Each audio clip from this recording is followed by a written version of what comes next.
welcome. I am Jonathan Neal. I am the director of the Center for Business and Management of the Arts at Claremont Graduate University, and it gives me great pleasure to welcome you to Cultural Funders Tackling Tough Choices in Pandemic Land, the fourth of our arts and culture conversations that we're hosting this fall. You can find out more and register for those conversations at cgu.edu/events. And you can find out more about our center and our art business and arts management programs at cgu.edu/CBMArts, CBMArts. Before we begin, I would like to request that everyone please keep your microphones and your video off during the conversation. This will ensure that our speakers remain at the top of your screens and that you only hear and see them regardless of which Zoom view you have selected. And if you have questions for our panel, which we certainly encourage, I'll ask you to put those into the chat box and I will field them to our moderator for today's conversation, who is none other than Laura Zucker, who is currently the interim head of our arts management program at Claremont Graduate University, is also a senior associate with AEA Consulting, working on a number of arts and cultural planning and strategy projects globally. But as I think many people on this Zoom will know, she is most well known for having served as the executive director of the Los Angeles County Arts Commission between 1992 and 2017, and so knows pretty much every cultural funder in our region. So thank you again for joining. Welcome, and Laura, over to you. Okay, thank you very, very much. And Jonathan, if you'll go ahead and turn people's videos off who have not already done so, so that we're just seeing our panelists. You know, Los Angeles has done a really interestingly good job in many, many ways of stepping up with funding options. Bert, can you turn off your video? Lori, video off? That would be helpful, thank you. We're going to delve and find out more about it and where things are in the process and where they're going. I think you know who all of our panelists are, but we're really happy to have Joan Weinstein, the director of the Getty Foundation, Sarah Lyding, executive director of the Music Man Foundation, and in the interest of full disclosure, I am on the board of the Music Man Foundation. Shannon Daut, Manager of Cultural Affairs for the City of Santa Monica, Jim Herr, who's lead researcher and consultant for Community Work Consulting. But Jim, you also have a terrific perspective, having worked in funding for Annenberg, for the California Community Foundation, and for Sony. Again, everyone who's not a panelist, please turn your video off so we can concentrate on that. If you have questions, though, or comments, please feel free to put them into chat. Jonathan will be monitoring chat. I'll try as well so that we can call on people and get your questions. But first, I have a question, one or two for each of our panelists, and then we will have plenty of time for discussion. So starting off with, Jonathan, we were going to do a poll to find out who was in the room. I will launch that now. And I believe that, yes, so we thought it would be good for everyone to know who is here. So if you would please select a role for today and hit submit.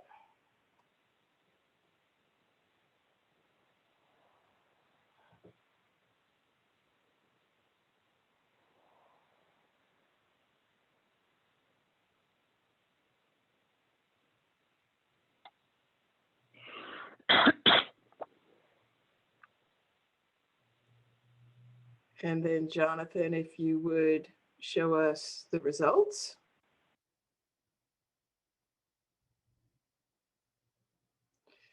Okay, so we have a bunch of arts administrators in the room, but a little bit of everybody.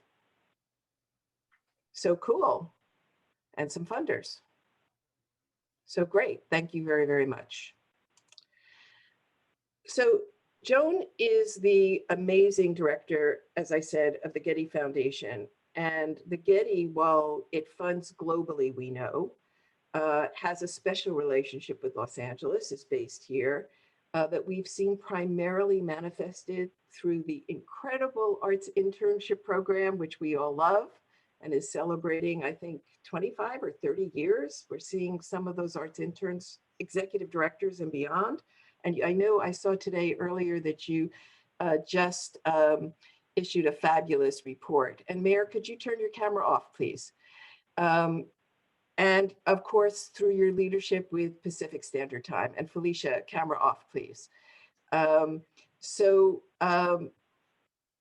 This was really a bold move on the part of the Getty when you kicked things off to start the establishment of a pooled fund to address pandemic relief in April with $10 million. We know that you've already distributed 2 million of that to 80 organizations. Can you talk about what the plan is for the other 8 and what you're thinking about it and how you will be announcing what's to come? Thanks, Laura. Thanks for inviting me here. And it's so wonderful to see the names of friends, even though your pictures are all off, so I can't actually see your expressions. So let me back up a little bit. I actually got a call on the day before, to maybe 2 days before New York announced $75 million fund to fund social service and arts organizations. And that was just about the end of March. And the person at the other end of the phone said, you know, the Getty's going to have to lead this effort in LA, go do it. And it was, thanks, I really needed that. But we did, I have to say, we started making phone calls, started trying to talk to people. And the truth is that Southern California just does not have the same number or deep-pocketed funders that you have in New York. We don't have a Mellon or Ford or Bloomberg. And those are people that they all get on the phone and they say instantly, you know, we're going to commit $25 million. We don't have that in Southern California. And is, if anything, that this twin pandemic right now is surfacing the fact that some of our major funders in the arts have actually disappeared in the last 10 years. So Southern California was not in a great position to begin with. I used this actually as a bit of leverage to get our board to step up more quickly and to do it in a bigger way, hoping that we could then double back and raise more money. The Getty's mission is the visual arts, so it meant that our funding was going to go for museums and visual arts organizations. But the truth is you can't have a arts and culture sector without performing literary media arts as well. The good news is that while it took some time, we've gotten some others to step up.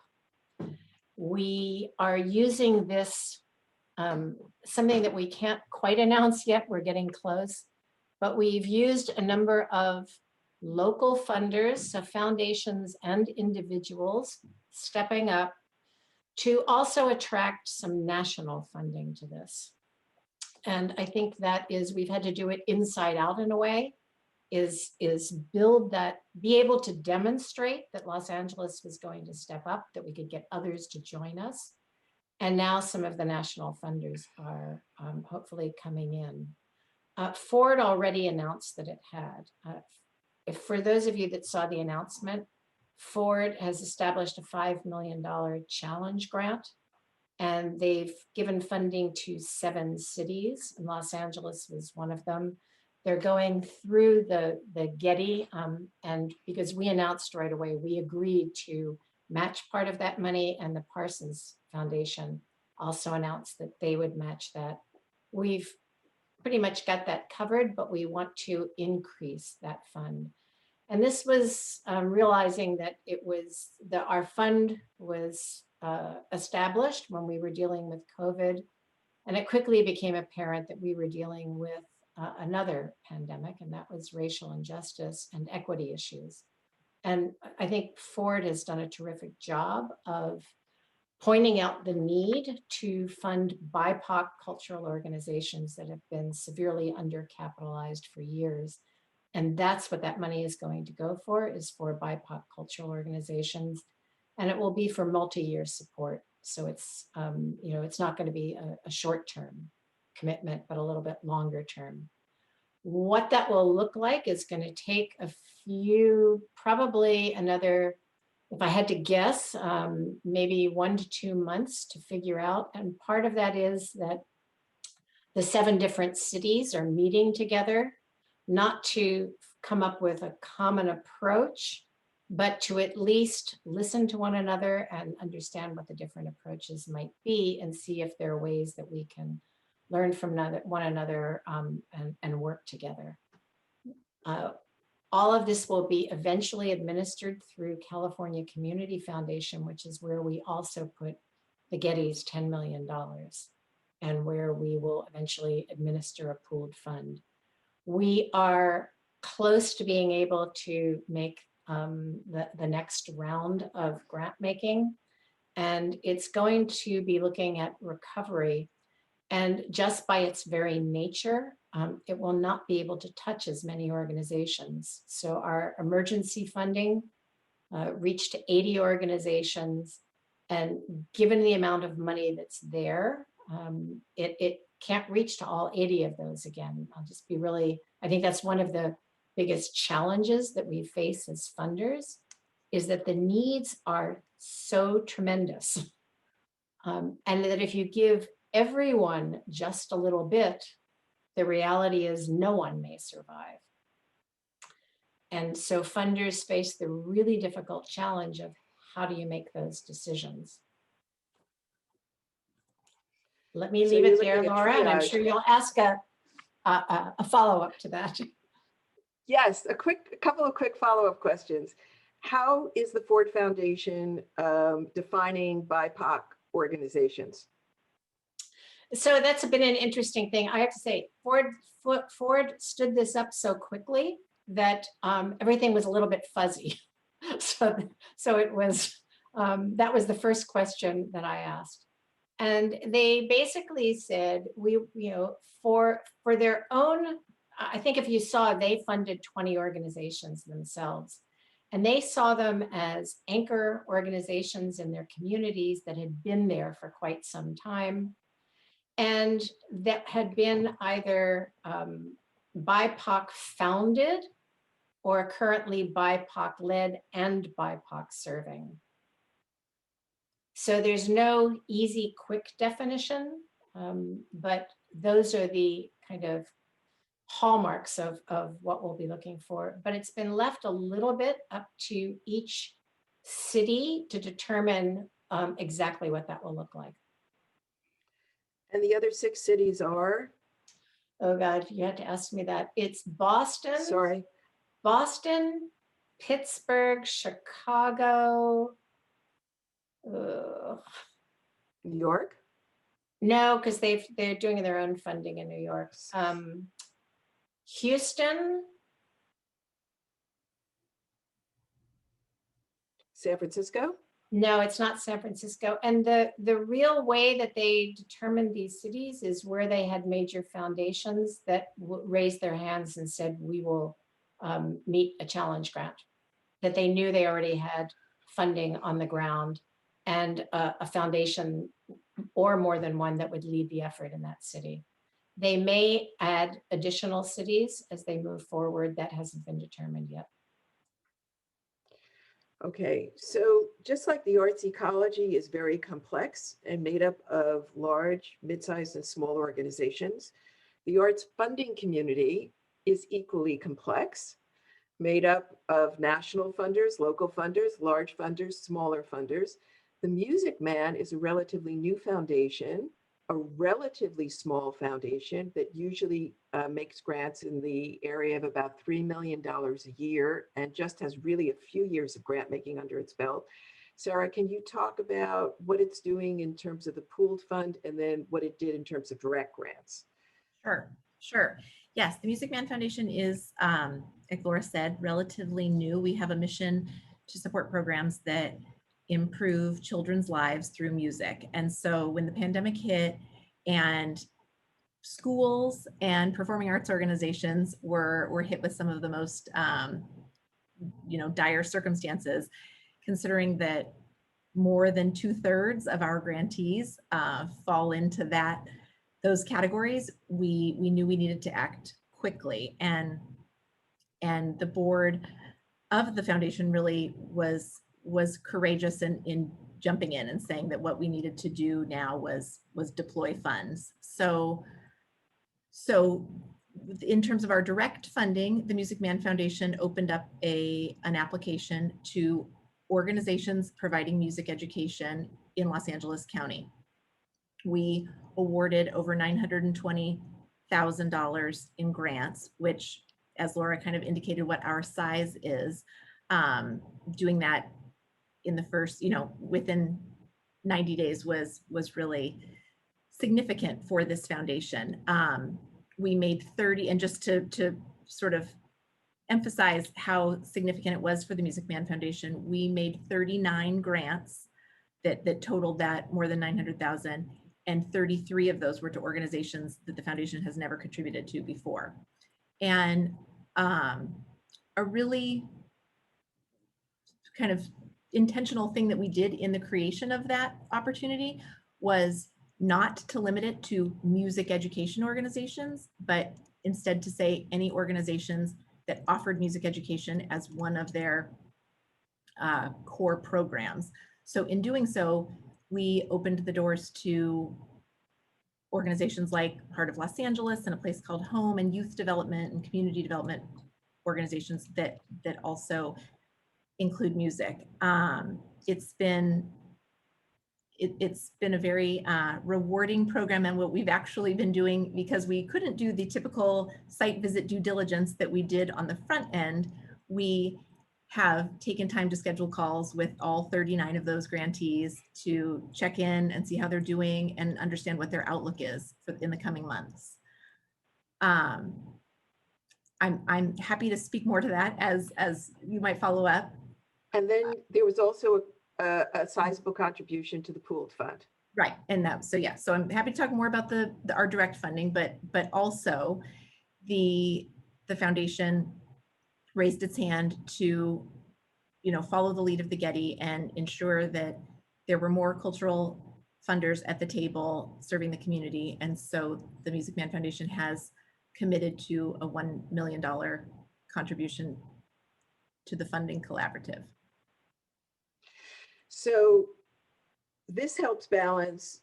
I know the original idea was the Getty's $10 million was earmarked for visual arts organizations due to its mission. The Music Man's mission is all about music. And so it was part of what was hoped to be a $10 million at least match to make at least a $20 million fund. Are we going to hit this goal? Have we hit this goal? I'm gonna say no comment on that one. I'm happy to share what we've done and excited to know that others are also raising their hands. There are a lot of others raising their hands, and I'm confident that it will be good news. And I think, Los Angeles is going to be showing a little bit different model, and it will be a lot of foundations coming together, some new foundations coming in, and also individuals, I think, will be joining us. And we need to put together a different model here. But I think the most important thing for us to keep in mind is we have to use this as a launching pad to rebuild the arts funding landscape in Southern California.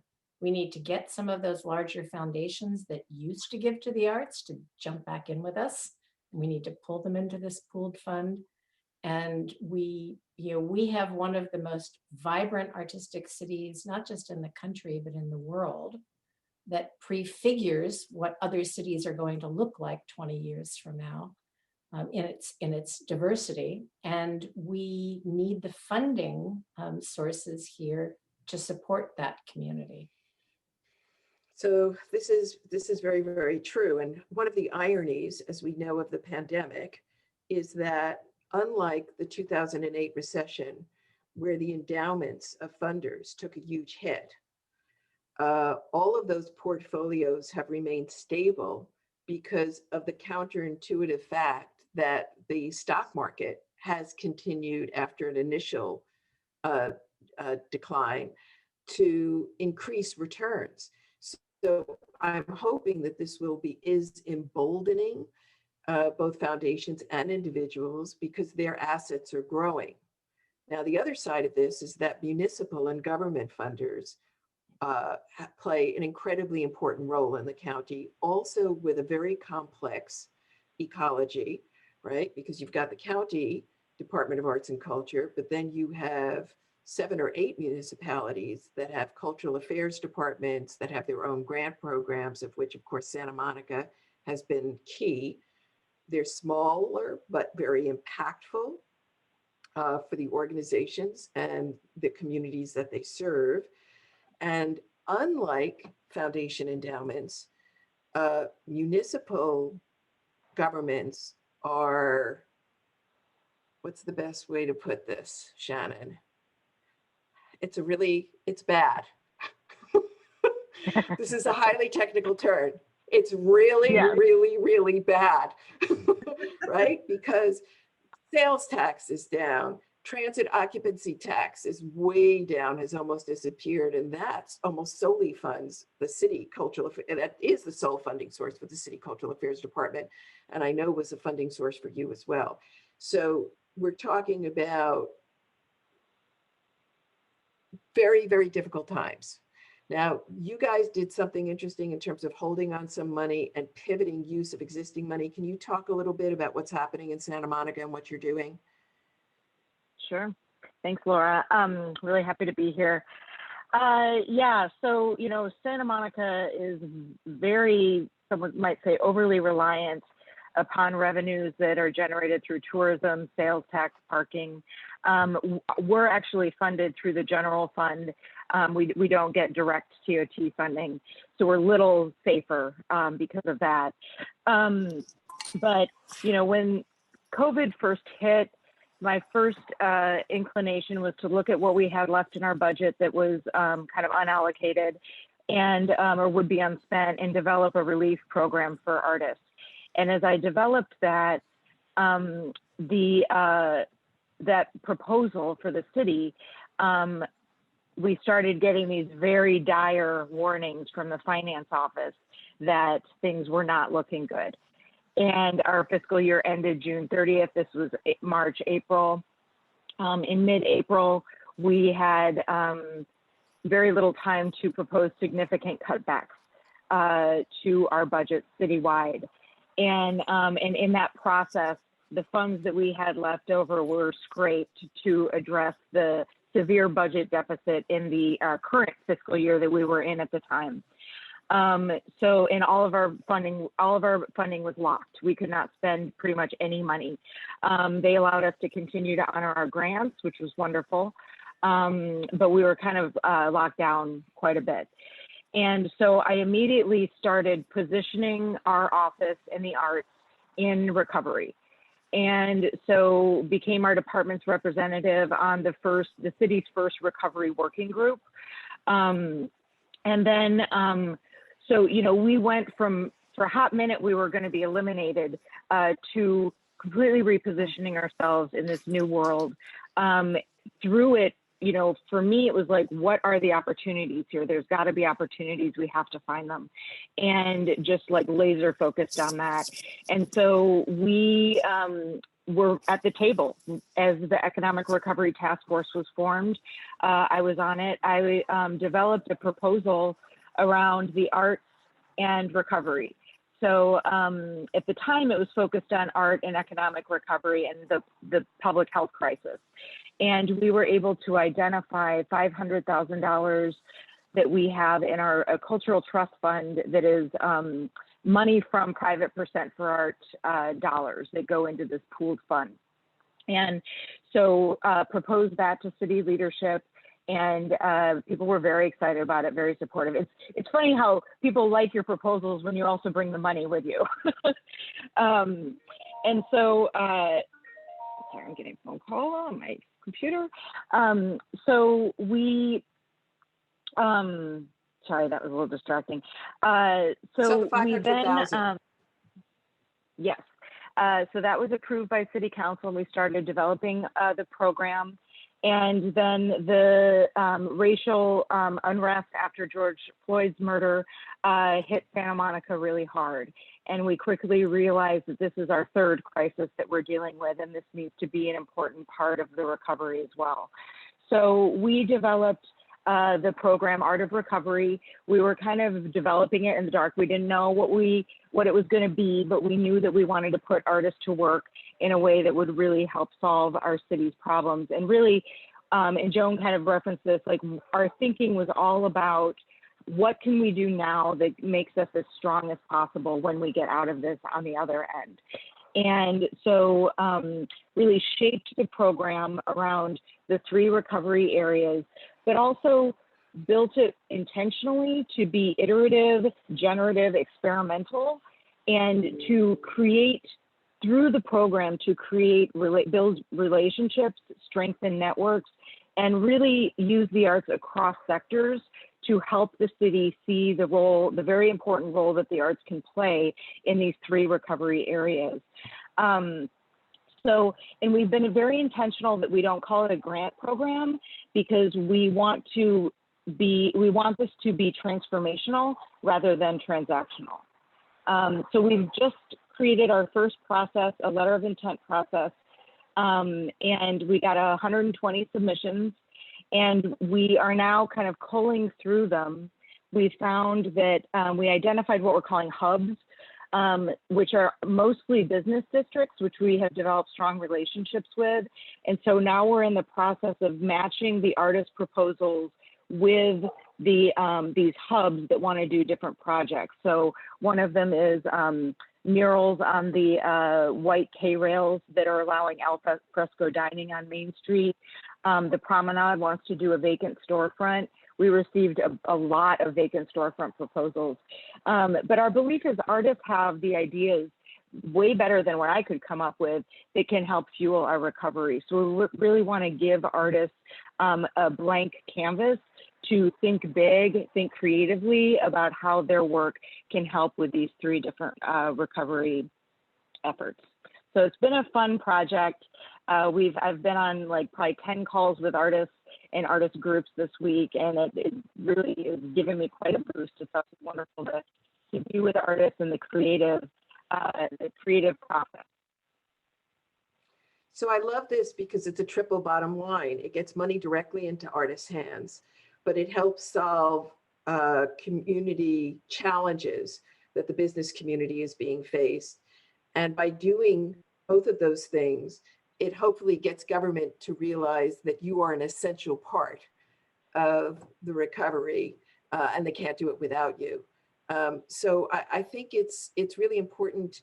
I know the Department of Department of Arts and Culture, the county department was able to get a carve out of 10 million from the COVID funds, and that's fantastic. But I love that there are smaller municipal funders who are finding innovative solutions at the same time. And then I wanted, Jim, for you to talk a little bit. I was really interested in the report that you did working with Candid, and I'm hoping that maybe you can put the URL for the report if people want to see it in chat, because it's a good analysis of what philanthropy has been doing in terms of COVID for the first half of 2020. But one of the things in the report really struck me that I've always believed, which you highlight, which is even if you have no money as a funder, you have a superpower, and that superpower is convening. And I just want to mention, I'm not able to, oh, thanks, Jonathan. I'm not able to share with the entire group, so I've sent it to Jonathan, and he'll send out the link in the chat to the report. Oh, okay, thank you. So does that mean that people can't share chat with the whole group? Is that why we're not seeing any chats? Maybe. I've got that turned off for the time being, just to keep anything distracting out of the way. And as questions and things come in, I can field them to you. But Laura, if you want to monitor chat along with me, I'm more than happy to turn it on so you can see everything that's coming in. It's quiet right now, but we've had a couple of good questions. Yeah, and I think that if everyone can see what everyone's talking about, that'll add a whole other interesting layer. So sorry, go ahead, Jim. So, okay, I wish I could take credit for calling it philanthropy superpower, but it was actually coined by the Center for Effective Philanthropy in an article about convening and about what a superpower it is for philanthropy. It creates connections, it creates networks, it can share information on a large scale. And foundations, by and large, have access to people that a lot of regular nonprofits or even people in government or other sectors don't have, and can kind of use that sort of aegis that they have to get people to come and participate in these types of convenings. But like with Spider-Man, with great power comes great responsibility. So foundations need to be mindful that even in normal life, and especially now, the power dynamic that comes with this power to convene people, we really need to be mindful of that. Because when philanthropy says we're meeting, nonprofits feel obligated to attend, or perhaps there's some sort of hidden carrot of funding if they attend the event. And right now, with all the things that nonprofits are dealing with and being stretched so thin, this can be really difficult for people to manage. The report that we did called New Callings, Greater Challenges looks at how grant makers are responding to the pandemic. But it also looked at how foundations are coping themselves and what types of support, research, training, et cetera, that they need. And when we talked to foundations about convening specifically in this time of COVID, we found, a few interesting things. I would say when Community Works Consulting first came to me in April and asked me to put together this survey and report, we were only a few weeks into the pandemic, and I think we were all still hopeful that it wouldn't last as long as it has. But 7 months now into this, I think we all acknowledge that there is some virtual convening fatigue. We've turned into zombies, as somebody mentioned last week, another convening. And maybe people are kind of rethinking some of this at this point. But by and large, they did feel that there were great opportunities to use convening during this time to help make those connections, to spread information about grant programs, about opportunities that nonprofits can take advantage of that will help them with their bottom lines, will help them weather this storm. But they did feel that convenings needed to be done in a much more deliberate way and with much more focus. We also saw foundations were struggling on how to use and when to use convening. In a separate part of the survey, we asked foundations what they were hearing from grantees as to the types of technical assistance that they were hearing that grantees needed and that they were willing to support. And virtual programming was one of the things we asked about. And they said that by and large, nonprofits were really looking for this type of help and support, but foundations just weren't really able to provide that support. So it was one of the largest gaps that we saw in that part of the survey. When we looked deeper into that issue, what we found was that foundations and funders themselves were really unsure about how to use virtual programming themselves, and just didn't feel like they could help others and weren't sure where the resources were that would help nonprofit organizations with convening and help themselves with being able to use their superpower. But we see this as an opportunity for nonprofit organizations, particularly arts organizations that have developed competencies around virtual programming, to be learning resources for other organizations and for foundations and for other grant makers. This could be actually a great revenue stream for arts organizations to provide production services for broader convenings, and not just limited to external foundation meetings, but also internal meetings that foundations have, grant reviews, board meetings, that type of thing. But it's not only limited to the nonprofit and foundation sectors. The for-profit sector needs this type of work as well. Some of the recommendations that we had in terms of how foundations and nonprofits and the types of support they need were that more information needs to be shared about technology platforms. What are the hardware and software needs? What are the security needs when it comes to these types of virtual meetings? And what about connectivity? What about the actual how this is going to get to other people? I'm just like keeping my fingers crossed that my internet connection holds up through this, but that's a real kind of issue that's being faced right now. Also training on how to present in a virtual space. Trained facilitators who are comfortable with new and emerging technologies, connections to funders and organizations who can partner on convenings around specific issues. Also peer-to-peer learning about the best emerging practices for virtual convening. And then of course, funding and support to invest in that technology.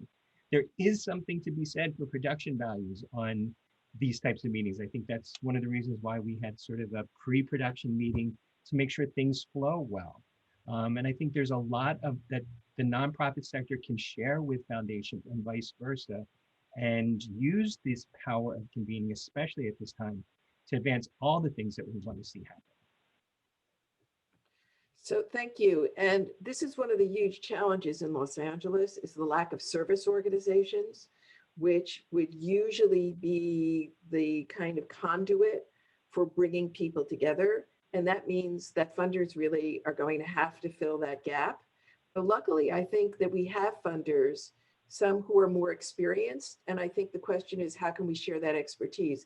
I think about the fact that local arts agencies, Shannon, like yours, are always providing technical assistance, are in that business already, whereas many foundations are scared by the thought of technical assistance and don't have the staffing capacity. Or I think, Joan, about the gathering that you do every year for those who are supervising interns. And while there's fabulous information that's imparted at that gathering, the buzz that's created by people just being able to see everyone else and get to know them and connect them has always been critically important in LA. One other point on that, which is that the theater community, you may have read in the LA Times, has done a phenomenal job of just organizing themselves for a weekly meeting to share information and resources and know-how. But I don't think that that's being replicated necessarily in each discipline.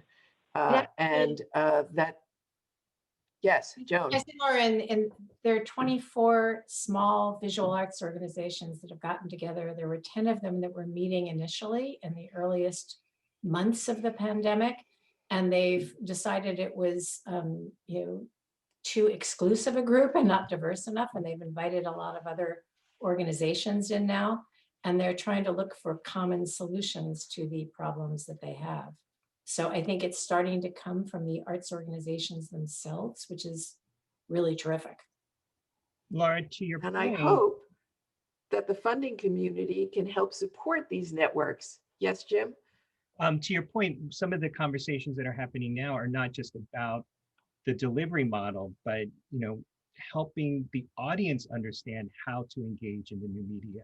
It's one thing to be able to put all your stuff on Zoom, have convenings, have performances, but if the audiences are unsure of the technology, or to your point, like, a lot of time you go to the theater, you go to film festivals, you go to events for that buzz. How do we recreate that same type of feeling in a virtual space? And there's a lot of discussion that's starting to hinge on that, because I think we're getting good at presenting, but audiences maybe are still feeling a little unsure of how to engage and how to engage in with that same sort of excitement level that comes from meeting in person.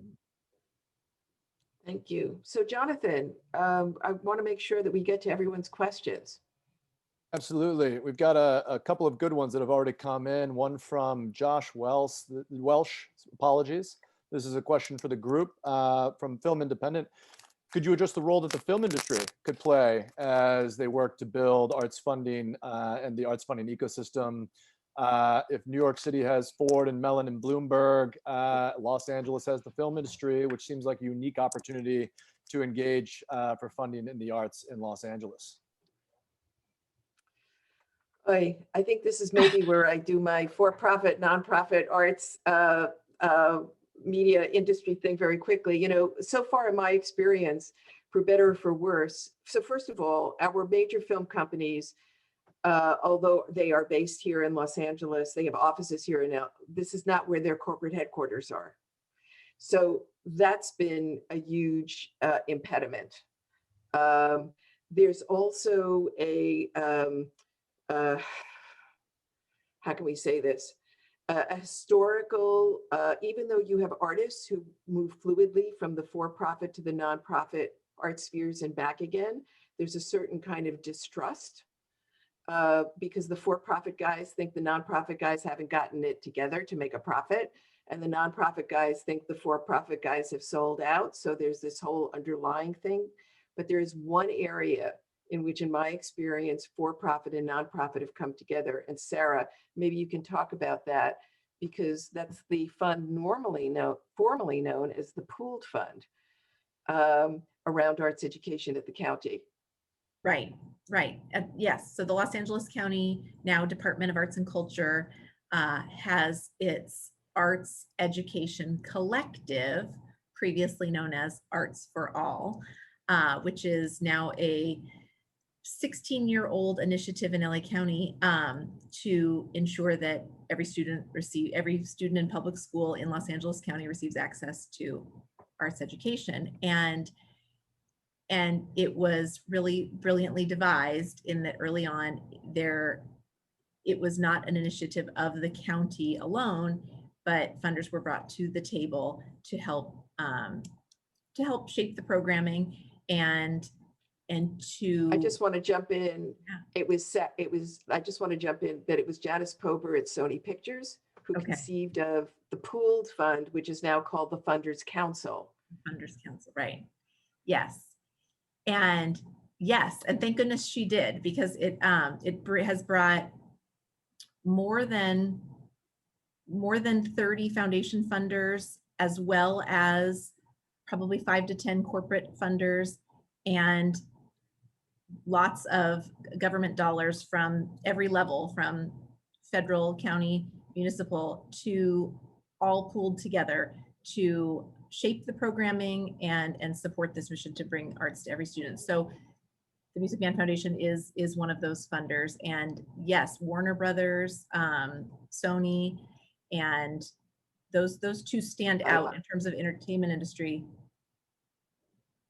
support. Paramount has been involved, Disney has been involved, Janice at one point, I think, pretty much pulled everyone in. But this is the only area in which we have found this connection. And just very quickly, Sarah, has there been any discussion in the Funders Council specifically around arts education with the film folks about how to address the schools and COVID during this difficult period? No. Okay. There's an easy answer to that. No. But maybe there should be. But we ought to, exactly. We ought to.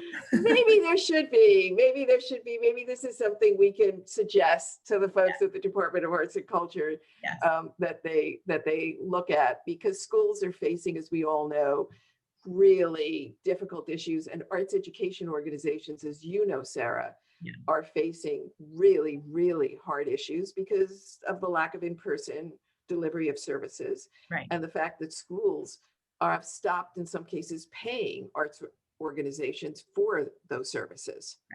Right.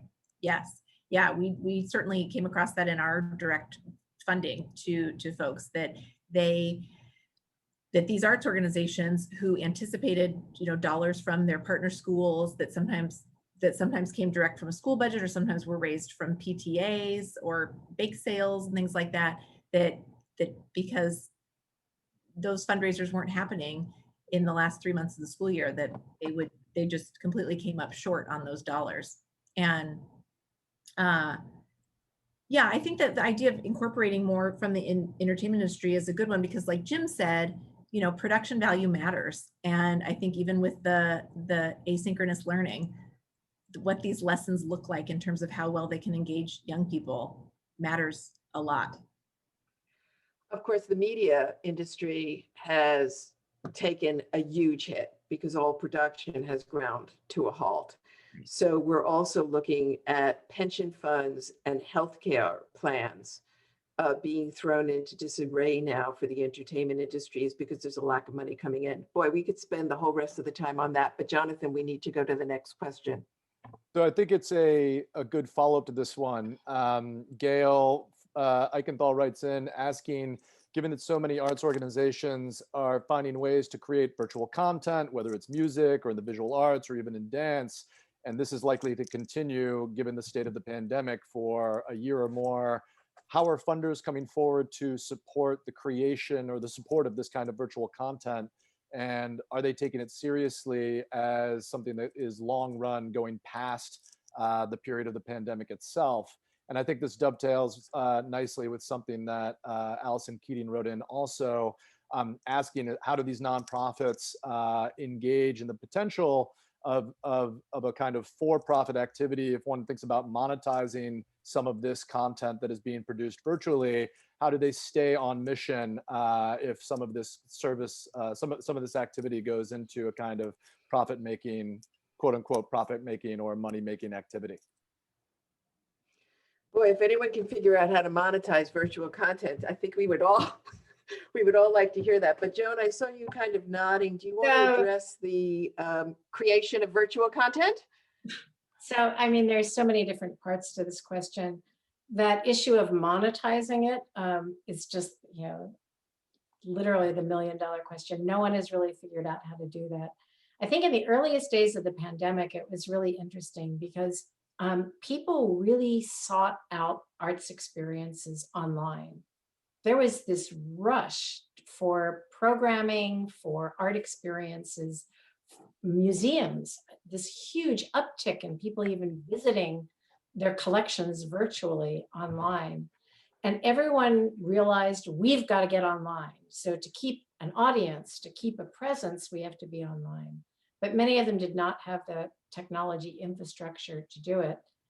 I think in the intervening months, those numbers have actually, some of them have gone down. There's a saturation. Everyone is creating so much programming that it's really hard to get attention. And so for very small places that don't have good production facilities, you know, that it's really a struggle. So I think this is one of the areas that funders might be able to help the entire sector look at what are new ways of doing this. Everybody shouldn't be doing it alone. I mean, I think back to the experience that was really formative for me, and it was working in New Orleans post-Katrina.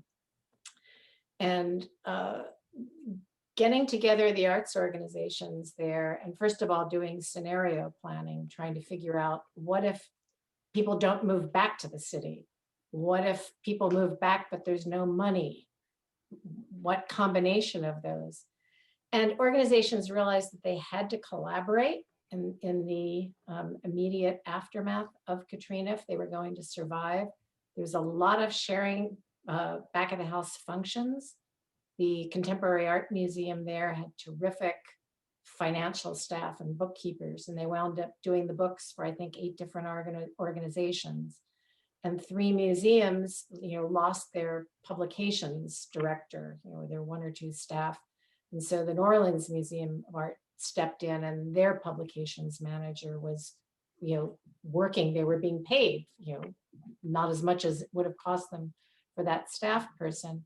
But I think on the technology side, that's something everyone is not going to be able to develop. They're really sophisticated technical infrastructure. And I think it's a great place that some kind of sharing, and a number of organizations have been talking about, why can't we have some kind of common portal in LA that can provide online programming that would be one entry point to go in for lots of different organizations. And I think those are some of the creative solutions that organizations need to come up with. I think foundations can facilitate bringing them together for those conversations. It can't be top down. It can't be foundations coming in and saying, this is what you should do. It's about listening to them, listening to the needs, and seeing where you can help them come together. And as Jim was saying, that we have so many incredible connections. I think just in the museum community, we know the top people that work with museums on online, you know, collections online, programs online. We can easily bring those players to the table to talk to those arts organizations, and which people that they would not know otherwise that are in different cities. So I think those are where that convening power really does exist. But I think we're going to need to reimagine this cultural sector. We're not going back to the old normal. We're not even going to have a new normal. We really have to reimagine what it's going to look like, because this is going to be lasting for quite a long time still. We're not, 3 months from now, we're not magically going to be out of the woods here. And some of the online strategies will survive. Shannon? Yeah, I wanted to say kind of a little facetiously that, the Wisconsin Democratic Party has figured out how to monetize online content. If you were one of the 500,000 people that watch Princess Bride, it can be done. And I know it's, politics, but I think, when the pandemic hit, we started convening our grantees weekly at first and then every other week. And we've been talking through a lot of these things with the group and, how to monetize and how to, if you start out not monetizing, how can you go back and then start charging for things? But I think that there's a growing sense that a lot of our organizations are now reaching audiences nationally and internationally, because you don't have to get to the four walls to experience it. And so what we've been talking about is what the new models might be that offer in-person experiences, but also can continue this reach to larger audiences. And I could see it being kind of like what some of the Wisconsin Dem content is like this kind of behind the scenes where you get to see a cast joking around with each other or reminiscing and, things like that. So I think that there's a lot of potential there for new hybrids of online engagement, even when we can gather together physically.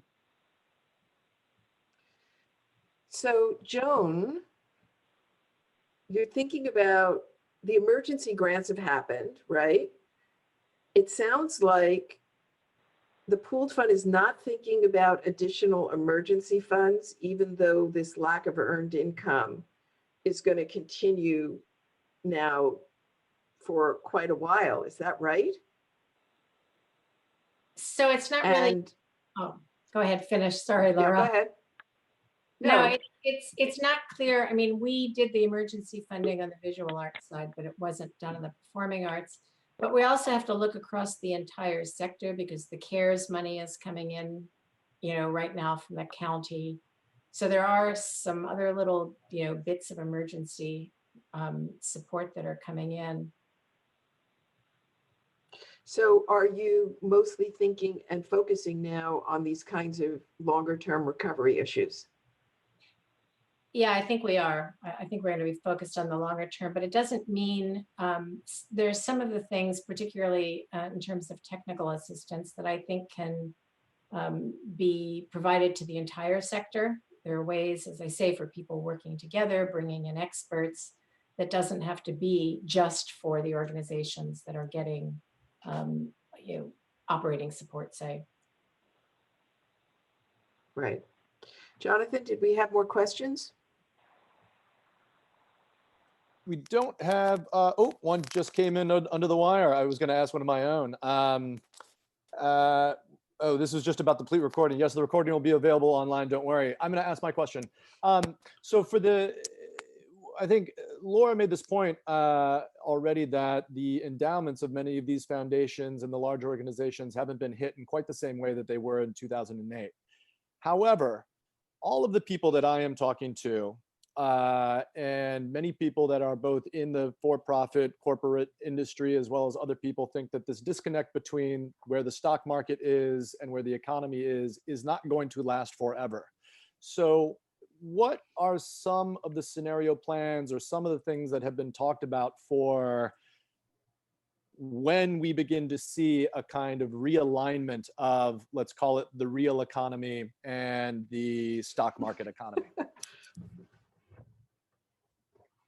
Is your finance committee on your board, Joan, dealing with that? Of course, every week of every month. I think, it's interesting. I think right now, endowments are doing well And the stock market is so high because there's no place else to put your money. During the recession, there was still, you could get interest on bond money. You could get interest on T-bills. Now you can't even keep up with inflation if you're doing those. So people keep reinvesting in the stock market, and the tech sector in particular continues to grow, and everything coming out of this pandemic seems to indicate that it will continue to. But there is a disconnect, and there's also the growing inequality in our society. So the 1% continues to increase with their portfolios, but we all know that's not the rest of the economy. So something has to give at a certain point. And I think cultural institutions, in doing their scenario planning, are going to have to look at a number of different issues, and they're not just economic. It's what is your mission and who are you serving? And if you spend all of your time chasing dollars from high net worth individuals, what is that actually going to do to your mission?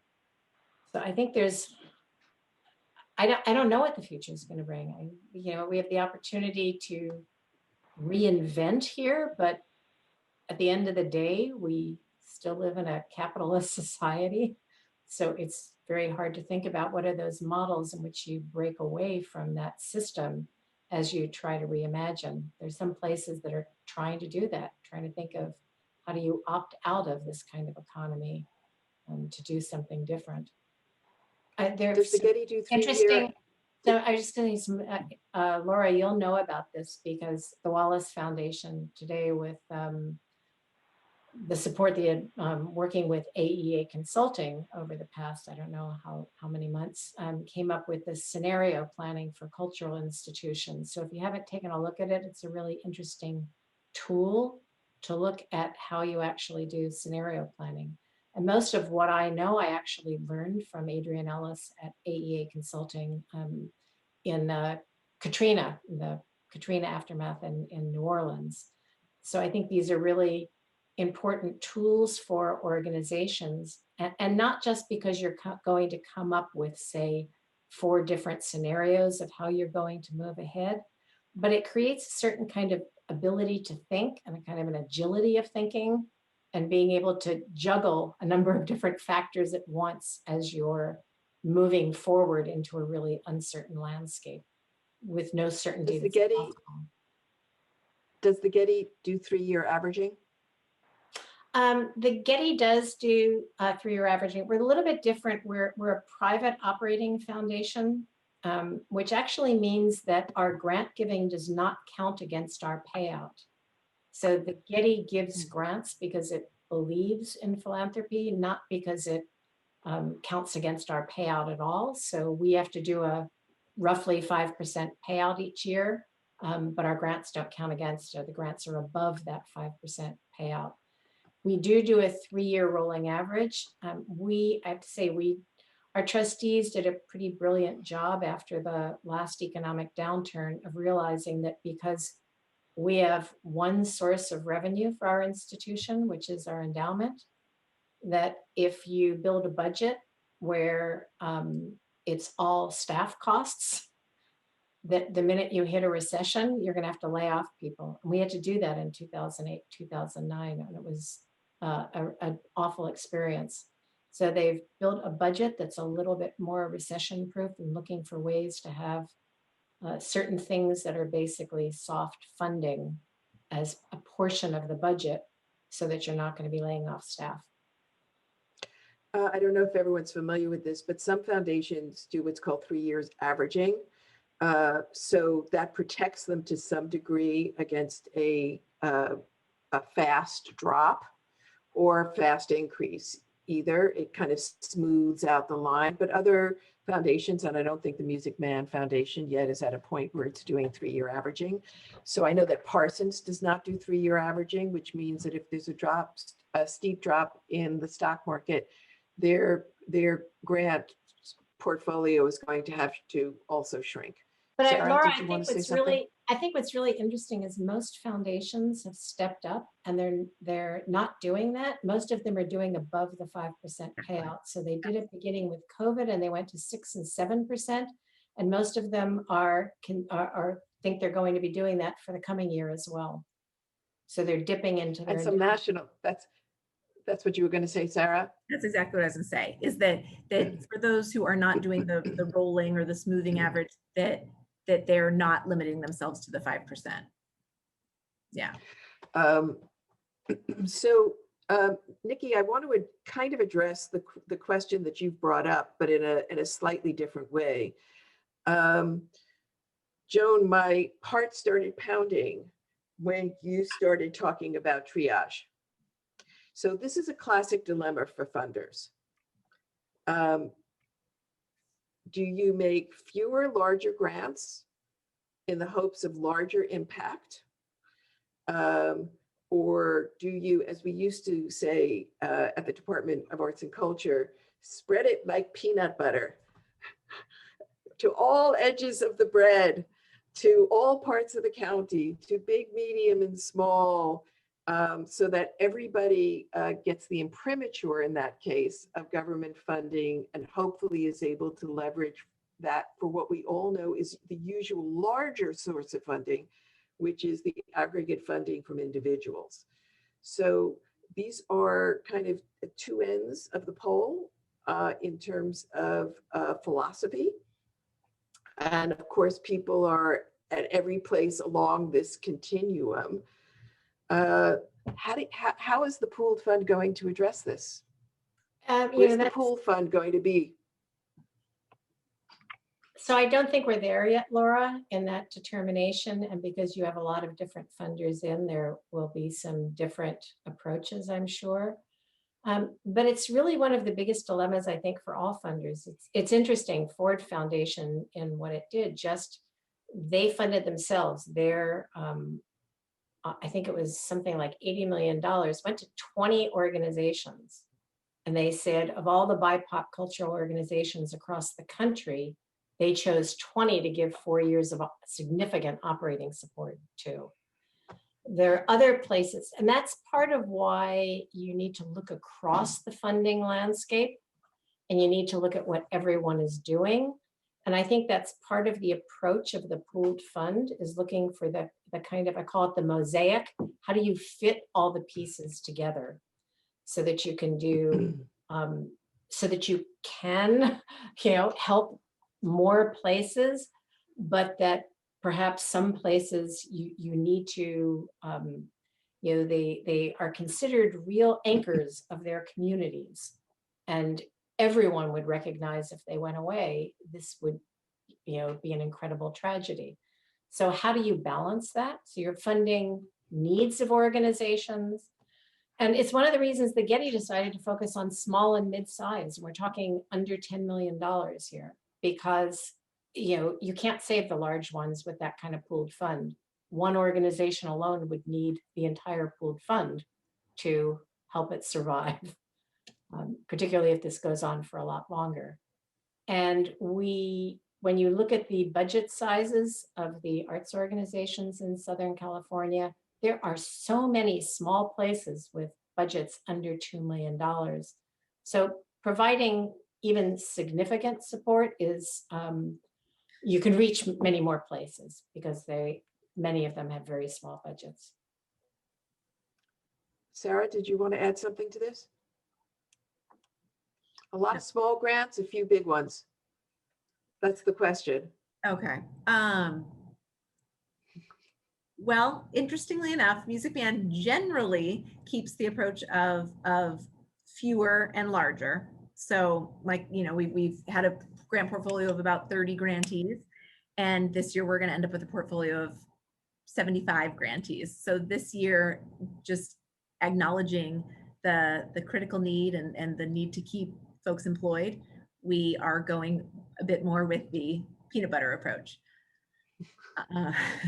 And it'll be interesting. I think it's also important to point out that all of the funders are going on with their own grant making as well. This doesn't replace the grant making that organizations are doing on their own. So that's looking at the balance as well. That Right. figures into that equation. So And then- we have a couple of interesting points in DCA to this point. First of all, a question from Cornelia about DCA. So the irony here is that Shannon's in the general fund, Santa Monica, and they are in a dire situation because, of course, the city wants to use that general fund to plug every emergency hole that it can. Traditionally, dedicated funds were thought to be somewhat safer, like the City Cultural Affairs Department, which is entirely funded by the transit occupancy tax or bed tax and has no general fund money. This coming year, there's no transit occupancy tax revenue coming in. So this has placed them, from my understanding from Danielle, in a situation that is likely to become very dire. And I think we're going to see as the budget process goes forward this year, there's going to be a lot of opportunities for advocacy around the importance of the Department of Cultural Affairs for the city. So then Kathy raised the question about several large, so I love that you brought up the fact that people are doing this bimodal funding. They're making their direct grants and they're also contributing to the pooled fund. But you also mentioned this really critical issue of Irvine and Weingart for two of the largest funders in our region who both stopped supporting arts organizations. And Kathy's question has to do with the fact that some of these large foundations, additionally, Weingart and Annenberg for two, have closed applications to all but their current grantees. So, you know, if you weren't already in the soup before the pandemic hit and you've got new needs, it's very hard to establish a new relationship with a funder. I think the Music Man was really atypical, welcomely atypical in this regard. So how is the coalition of funders involved with the pool fund? How are we going to convince Weingart and Irvine to get back into the arts funding game? And how can we help? That's a great question. Let's Jim, having worked at some of these places. I would say, you know, look at some of the other work that those foundations are doing, particularly Weingart around social justice, and look at what the organizations that they're funding are doing, and it's all in the arts. It's all using the arts with youth, with young people. It's, you know, the arts is the engine that pumps social justice. It flows through the bodies of social justice warriors. Black Lives Matter has a specific arts outreach. And I think that's the case that has to be made with some of these funders, is that, you know, it is essential. The arts are essential and they are a part of the things that you are funding. So why not fund some of those things directly? But, you know, I don't run a foundation. It is. I think it is the approach that we're going to have to take to get other funders back in arts funding. And I don't think it's actually that, as you say, it's not that hard an argument to make that arts are at the center of so much of the activity, particularly at social justice. I think at this moment where foundations were being called upon, for instance, to step up and buy tablets and laptops for every LA County student that had no device to log into to even get their education at this moment, or where there were supply issues for PPE, for hospital workers. There were so many foundations that were stepping up and doing that very, very basic work, food insecurity, helping LAUSD with provision of food to families because so many kids were being fed at school. But we have to help them see that in the long term, it's an either or, it's a both and. Well, particularly as the boundaries between all of these issues blur, to your point, Jim. And when you have the Ford Foundation recognizing the importance of of funding anchor organizations rooted in communities that are the lifeblood of those communities. Without those organizations, those communities are forever changed, right? And if anything, we need more of them. We need one in every neighborhood. Right, right. Well, So yeah. Shannon, what's going to be the prognosis in Santa Monica, do you think? And for municipal funders going forward? How so? Well, you're already probably thinking about next year's budget and in dialogue about it. Yeah. And Well, I mean, we were able to, you know, for our budget, a lot of what we used to do was in our budget was for direct programming, so large events, programming facilities, things like that, in addition to our grants. And so when we had to meet our budget cut goal, we took it all out of that, and our grant budget was much smaller. So we're, I think, pretty good with status quo right now. And Santa Monica, unlike a lot of other cities that are experiencing this right now, we pulled the Band-Aid off very quickly and went pretty deep in our cuts so that we're not going to have this ongoing thing. But I think what's going to happen is that a lot of municipalities are going to, it's just going to be this ongoing cut as the severity of this starts to show itself.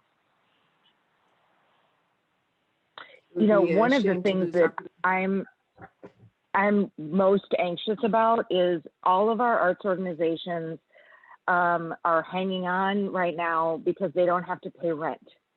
As soon as the rent moratorium is ended, and this goes beyond just the arts, we are going to be in a very dire situation because not only are they going to have to start paying their rent again, but they have to pay 7 months of back rent. That's when I think we're going to see things just start to crumble. So far we have not heard about really arts organizations shuttering their doors the way we've heard about restaurants closing, for example, or small mom and pop shops. Is this going to change? Are we going to lose a percentage of the field?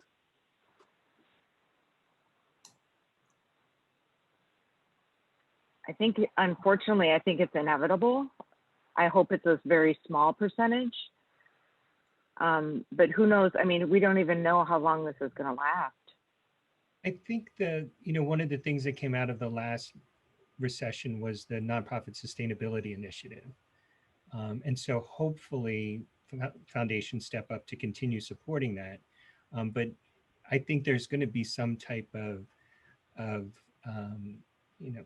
retraction in the sector, but I think it's going to be people coming together or organizations coming together and merging or acquisitions to kind of to have that collective strength together. But I think it's kind of scary right now.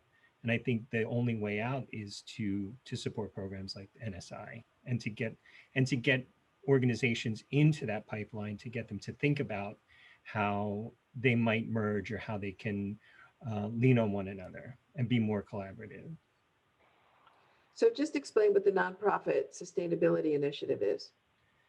So it's currently housed at California Community Foundation, and it's a funder initiative, and it allows organizations that are thinking of reorganizing, whether it be reorganization, whether it be merging, whether it be acquisition, and a host of other things. It gives them the funding to explore, usually with some type of consultant, explore what that might look like and what is needed, what the parties need to bring to the table and how a process would work.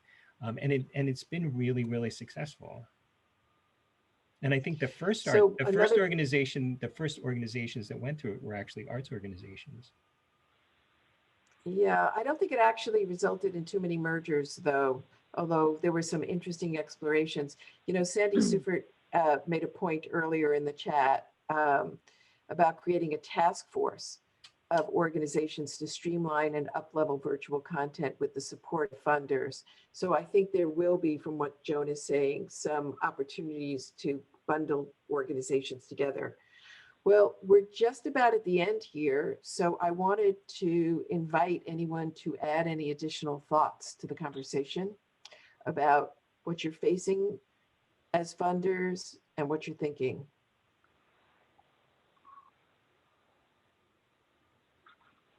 I spoke on a panel last week where someone asked me if I was optimistic or pessimistic. And I said there are the days where I wake up where I want to pull the covers back up over my head. But in general, I have to say I'm optimistic. And the reason I'm optimistic is because of the grantees I speak with. And it's the ones locally where I see how nimble people are being, how creative they're being, how they're trying to rethink their business models. So I have great encouragement there. I'm more optimistic of more individuals stepping up and helping arts organizations to get through this period of time. So I'm holding on to that right now. This is a community that has to come together. We have no other alternative than to try to come together, because Los Angeles will not be what it is if we don't save the cultural sector. So true. Any other thoughts people want to add to that? Someone had asked when they thought foundation funding would get back to normal or whatever. And I think, every foundation is different, but I think it'll break at whatever their fiscal year is. And when program staff get their new budgets for the new fiscal year, I think program staff are probably in the dark as much as anybody else as to what the future is going to hold. But once they get their budgets, I think that's when they'll hopefully be able to start grant making again. Although if you look at the report that CWC did, that we did, it talks about some of the things that foundations are still doing, willing to do, and hope to do. And I would encourage, not only it's directed at foundations, but I think nonprofits, it provides a really important insight into the mind of what's going on at foundations right now, and how you as a nonprofit can be more of a partner or support to foundation and foundation staff right now. And you want to be top of mind for your funders coming out of this. Thank you.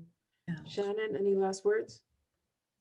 Sure. I think, we're in a once in a lifetime moment of disruption, which offers a once in a lifetime moment for change. And, Laura, we've known each other for a long time. It's been since the West Staff days. There are some fundamental flaws in the structures and business models of our nonprofit arts ecosystem. And this is a chance to reinvent and to rethink how we do things and why we do things. And so I see it as a great moment of opportunity. And we know that the arts and art will survive and make it through this. And regardless of what happens with the ecosystem, art will remain always. And that gives me great hope. But I hope that as a sector, we really take advantage of this opportunity to rethink and, innovate and evolve. Thank you. I appreciate hearing that. Sarah? Yeah, I think the pandemic has revealed to us that and we've talked on this panel today a little bit about the diversity and equity and inclusion efforts in the grant making, but the pandemic, what we knew already was there, the pandemic has confirmed for us, which is that the levels of structural inequities are actually a threat to our physical health as a society. And so with that at the forefront, I think it's important to share that for philanthropy, these efforts towards more racial equity and anti-racism are at the focus. I think really I can never speak for all foundations, but I would say for so many. And we know it's the hard work that so many of the grantee organizations are doing right now. And this is this is the moment where actually we're all doing this work together. And I think that is an interesting, in some of the conversations that I've had, it's an interesting breakdown of that grantor grantee dynamic, in that we're actually trying to solve this together. So I would just add that it was another piece of Jim's study was the need for the DEI lens in the grant making, and so I think that's at the forefront, and hopefully will be part of the solution or of the recovery. Well, I'm actually really encouraged, much more now than I was, before we had this discussion this afternoon. I'm encouraged at how interestingly and innovatively each of you, representing such diverse parts of the arts funding ecology, have been thinking about the issues. And I'm super encouraged to hear that despite my frustration that there's been no announcement about the pooled fund, that it's because you're looking at something that's really authentic to Los Angeles, and that reflects who we are and how we can best handle these challenges as a funding community. That's really pretty fantastic. So I'm going to look forward to hearing what the strategies are and announcement as we going forward. I can't thank you all enough for sharing your thinking with us and your candor. It's greatly, greatly, greatly appreciated. Jonathan? I echo what Laura says. Thank you all for your time and intelligence. Thank you as well for all of the participants who joined us and produced great questions for the panel and kept the conversation going. And I just wish everybody well, and we look forward to seeing what happens next with those lists of new grants. And I echo everyone as well. I'm very optimistic about the arts and cultural scene in general, both here in Los Angeles and nationwide. So thank you again, and we look forward to seeing you back here in a couple of weeks.